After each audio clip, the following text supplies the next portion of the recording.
On the anniversary of D-Day, a new memorial in Grafton is honoring the American soldiers who scaled the cliffs of Pointe du Hoc during one of World War II's most daring missions. Families from across the country gathering today for that dedication. 5 on your side's Travis Cummings shows us why the tribute is deeply personal for descendants of those heroes. It's a very beautiful statue. It's very emotional. Very emotional. He would be very proud. For decades, George C. Shirley's war story lived mostly in silence. Today, his daughter Melanie carries him. She says the Army Ranger rarely spoke about what happened after he landed in Normandy on D-Day. But on this bluff overlooking the Mississippi River, his story is impossible to miss. My father was a Pointe du Hoc Ranger. He made it to the top. He was one of the 90 that made it to the top.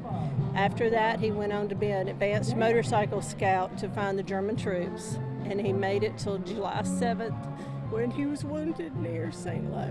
12 bronze soldiers now climb toward the sky, recreating one of D-Day's toughest missions. At Pointe du Hoc, Army Rangers scaled towering cliffs under heavy German fire. We created renderings that kind of established what we wanted to see on the ladders. And then with the sculptor who came here, and they 3D scanned a bunch of local models wearing period uniforms. Gathered this morning to honor our veterans and dedicate this monument to the indomitable spirit of the American people. Years in the making, Grafton's mayor and a retired U.S. Army colonel says the memorial was built with one purpose. And what this is going to mean to people is that we're looking to honor, to educate, and to never forget the sacrifices of our fighting American soldiers and so forth, and our commitment to everyone. For Shirley Kennemore, the monument honors not only those who died in battle, but those who carried the weight of war home with them. He saw a lot, but he never talked about it.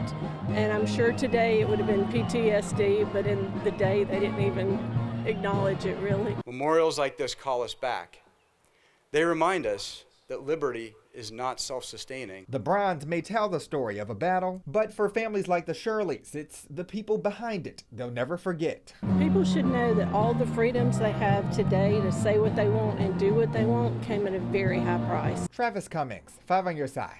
Travis, thanks for the touching story. Now, that memorial is just phase one of a much larger project. Organizers are now raising money for a museum and Vietnam War exhibit that will feature one of only 3 surviving military assault boats of its kind in the world, built right there in Grafton.